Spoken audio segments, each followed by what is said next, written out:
campanha para a manutenção do nosso grupo. Participe acessando nosso site.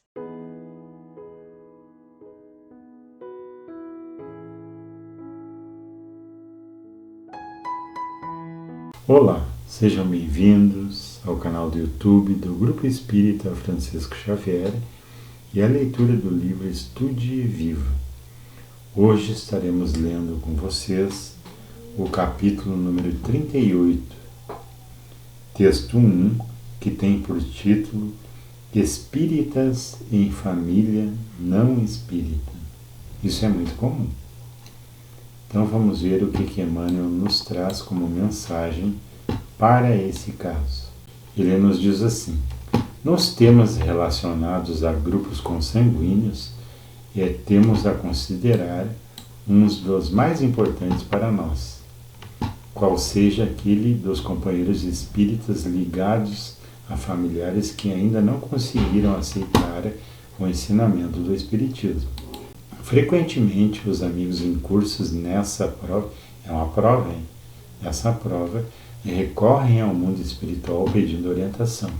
Suspiram por ambientes que lhes sejam próprios aos ideais, querem afetos que lhe incentivem as realizações e, porque o mundo espiritual lhe respeite o livre-arbítrio, contornando-lhes os problemas sem ferir-lhes as iniciativas, muitos deles entram em dúvida, balançando o coração entre um anseio de fuga e o acatamento do dever. É muito natural, né? Fugir do relacionamento da família para o dever como espírita, que não vem ao caso. O espírita, porém, comprometido com os parentes não espírita, olha o detalhe. Por que nós nascemos nessa família? Por que estamos aí? Permanece acordado às realidades da reencarnação. Perfeito?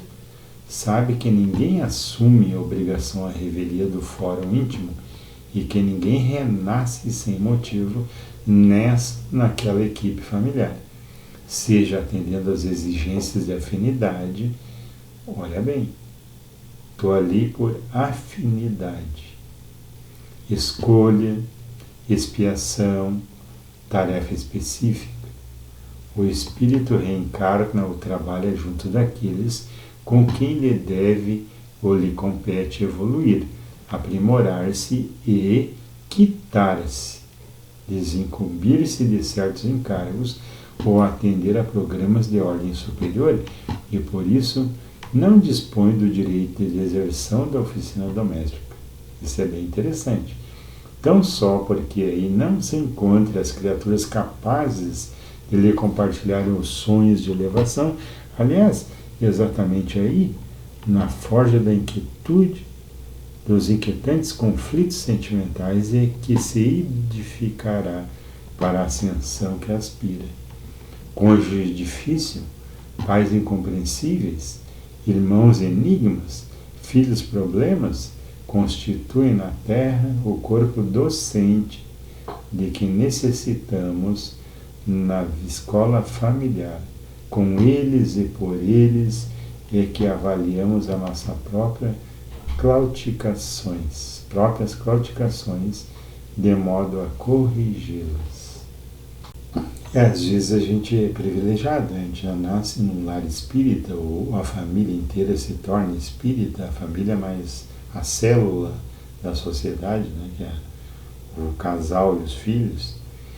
Agora outros irmãos enfrentam realmente essa diversidade, estão constantemente em choque com o modo de ser familiar e o modo de ser espírita, e constantemente se avaliando nesse sentido e constantemente querendo de alguma forma mudar os costumes, as relações sociais e as condutas dos familiares nesse sentido.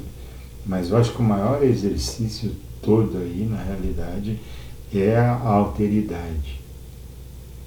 Quando nós vamos ter que aprender a aceitar as diferenças que existem no nosso próprio lar e dar o nosso maior testemunho de espírita através do exemplo nosso, do nosso jeito de ser, do nosso jeito de agir, do nosso jeito de compreender as situações.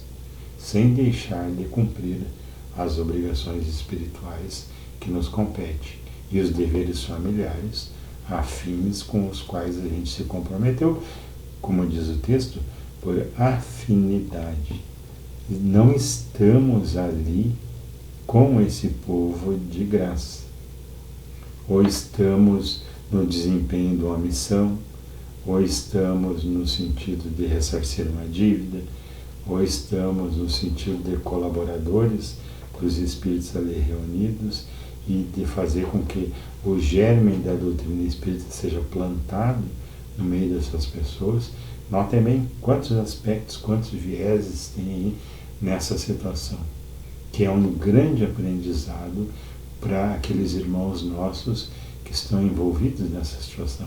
E que é muito comum a gente ver no centro, às vezes só o chefe de família, só a esposa, ou só um filho daquela família, e às vezes intercedendo junto aos serviços espirituais e junto aos trabalhos do centro espírita por aquela família que ficou para trás.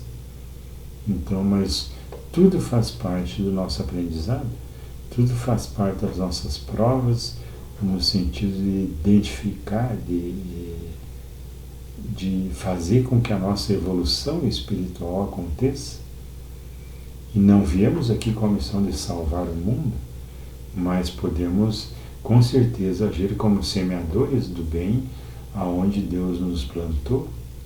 E se Deus nos plantou nessa família, o nosso aprendizado está ali, naquela célula, nesse planeta, que já é um planeta que está encaminhando para um mundo de regeneração, e onde as lições estão cada vez mais doloridas e mais intensas, no sentido de nos convidar a mudar o nosso jeito de ser, o nosso jeito de compreender, o nosso jeito de reagir aos estímulos de uma sociedade tão conturbada quanto está atualmente.